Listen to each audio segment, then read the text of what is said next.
pola perubahan mengajar, kurikulum apapun itu sebetulnya harus diterapkan, kan begitu. Jadi inovasi-inovasi dalam pembelajaran apapun nama kurikulumnya itu harus diterapkan. Nah di Mandiri Belajar ini kan kurikulumnya masih 2013 Pak, kan? Tapi ada pola-pola pembelajaran yang diadopsi gitu ya, betul nggak? Nah itu. Jadi saya pikir kalau prinsip saya, karena saya orang kurikulum, pendidikan itu intinya adalah kurikulum. Pendidikan itu jantungnya kurikulum, dan jantung kurikulum itu adalah pembelajaran. Jadi sebagus apapun kurikulumnya, mau apapun namanya, kurikulum luar angkasa dan seterusnya, dalam teori kurikulum itu ada yang disebut dengan black box teori, teori kotak hitam. Kotak hitam kurikulum itu ada di mana? Ada di dalam kelas, kan? Kurikulum luar angkasa pun, ketika kita tidak tahu apa yang terjadi di kelas SDN 10 Manis Madali, apa sih tidak kerjakan di dalam kelas ini, kita tidak tahu. Kurikulumnya macam-macam lah, luar angkasa, tapi itu sebetulnya hakikatnya. Maka sebetulnya jantung kurikulum itu adalah pembelajaran. Ketika pembelajarannya tidak berubah, mindset gurunya tidak berubah, pusam kurikulum luar angkasa begitu ya.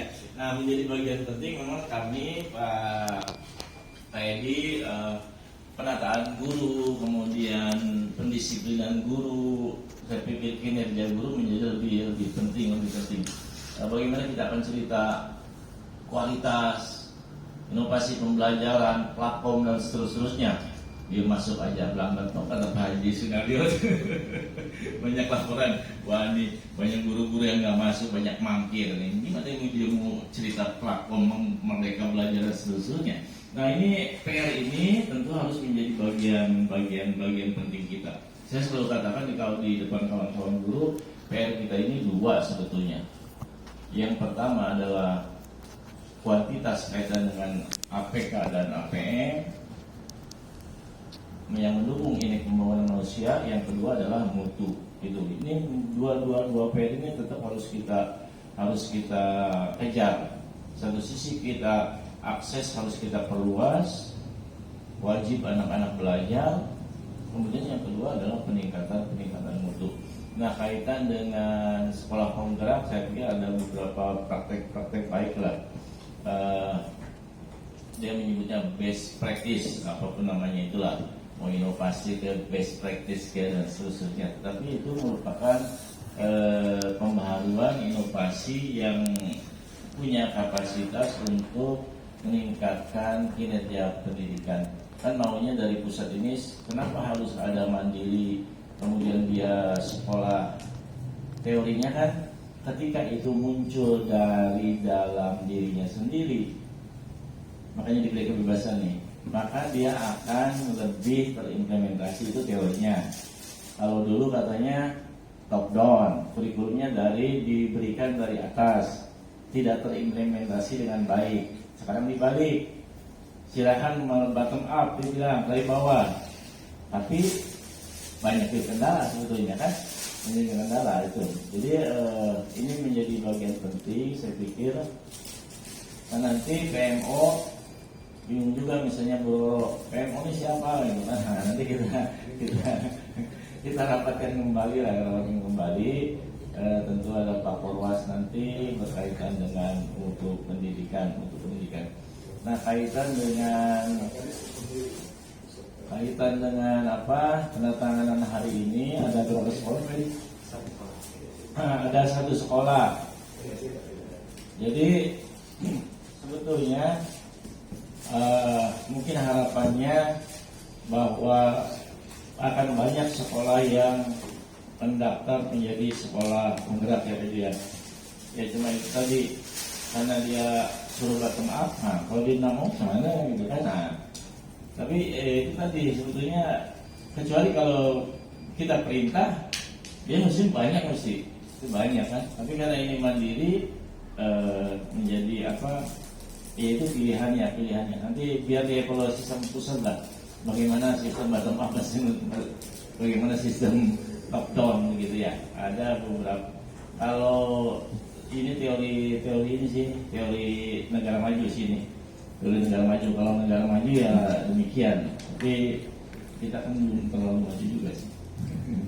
Itu kaitan dengan ini, barangkali mohon nanti Pak Perwas, Pak Kabid Ketenagaan, karena nanti menurut Pak Edi ini akan banyak justru di balai guru penggerak. Ya. Jadi sekolah penggerak ini akan menjadi ranahnya balai guru penggerak. Karena tadi itu yang menggerakkan kurikulum itu guru, iya, guru pembelajaran. Nanti akan setelah melalui Pak Edi ini, melalui balai penjaminan mutu, direkrut sekolah-sekolah penggerak. Nanti selanjutnya pelaksanaannya menurut Pak Edi itu akan dilakukan pembinaannya oleh BGP, betul ya? Nah, BGP itu. Oleh sebab itu nanti Pak Dinario dan pejabat fungsional tentu berkepentingan untuk pelaksanaan sekolah penggerak ini. Sekolah penggerak itu yang punyanya Kabid SD, misalnya Kabid SMP. Tapi kalau kata Pak Samrudin Kabid SD, pakai kurikulum Merdeka ya. Tapi kalau gurunya nanti nggak dilatih sama Pak Haji Jo, mana bisa kurikulum Merdeka di jalan gitu. Oleh sebab itu kita menjadi satu kesatuan tim, bagaimana kita mengimplementasikan kurikulum ini. Sekali lagi, kurikulum itu tentu sebuah dokumen. Nah, bagaimana itu bisa terimplementasi kembali kepada guru dan juga ya kita semua di dinas pendidikan sebagai penggerak tentu. Sebetulnya sebelum sekolah penggerak harus ada dinas penggerak sebetulnya. Iya.